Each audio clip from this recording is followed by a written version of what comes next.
Welcome to PM7 sports. Team India versus England మధ్య జరిగిన రెండవ వన్డేలో రోహిత్ శర్మ సేన గ్రాండ్ విక్టరీ కొట్టింది. రెండవ వన్డేలో 4 వికెట్ల తేడాతో గెలిచిన టీమిండియా సిరీస్ కూడా కైవసం చేసుకుంది.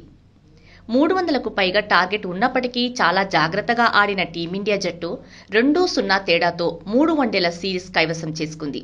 దీంతో 5 టీ20 సిరీస్తో పాటు 3 వన్డేల సిరీస్కు కూడా టీమిండియా కైవసం చేసుకుంది. ఈ మ్యాచ్లో రోహిత్ శర్మ సెంచరీ చేయటంతో టీమిండియా అవలీలగా గెలవటమూ జరిగింది. 44.3 ఓవర్లలోనే 6 వికెట్లు నష్టపోయి టీమిండియా గ్రాండ్ విక్టరీ కొట్టింది.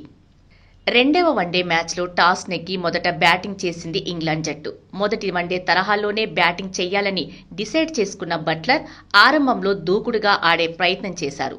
ఈ నేపథ్యంలో 49.5 ఓవర్లలో 10 వికెట్లు కోల్పోయి 304 పరుగులు చేసింది ఇంగ్లాండ్ జట్టు. ఇంగ్లాండ్ బ్యాటర్లలో ఓపెనర్ సాల్ట్ 26 పరుగులు చేయగా డకెట్ అద్భుతంగా రాణించాడు.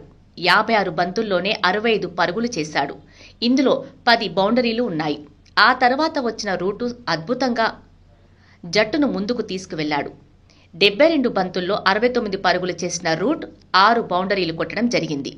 హ్యారీ బ్రూక్ 31 పరుగులు చేయగా ఇంగ్లాండ్ జట్టు కెప్టెన్ జోస్ బట్లర్ 34 పరుగులు చేసి రాణించారు. ఆ తర్వాత లివింగ్ స్టోన్ 41 పరుగులతో దుమ్ము లేపాడు. ఇంగ్లాండ్ టీం టేలెండర్ కూడా అద్భుతంగా రాణించటంతో 49.5 ఓవర్లలో 304 పరుగులు చేశారు. అయితే ఆ లక్ష్యాన్ని ఛేదించే క్రమంలో టీమిండియా దూకుడుగా ఆడింది. దీంతో 44.3 ఓవర్స్లోనే 6 వికెట్లు నష్టపోయిన టీమిండియా లక్ష్యాన్ని ఛేదించి గ్రాండ్ విక్టరీ కొట్టింది. ఇక టీమిండియా కెప్టెన్ రోహిత్ శర్మ 119 పరుగులు చేసి దుమ్ములేపాడు.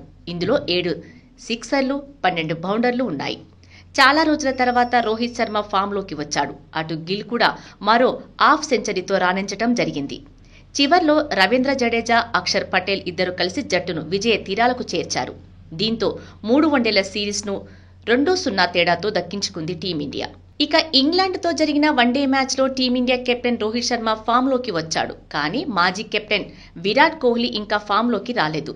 మొదటి వన్డే మ్యాచ్లో గాయం కారణంగా దూరమైన విరాట్ కోహ్లీ ఇవాల్టి మ్యాచ్లో ఆడాడు. అయితే రోహిత్ శర్మ లాగా ఆడుతాడు అనుకుంటే 5 పరుగులకే అవుట్ అయ్యాడు. రషీద్ బౌలింగ్లో కీపర్ సాల్ట్కు క్యాచ్ ఇచ్చి అవుట్ అయ్యాడు.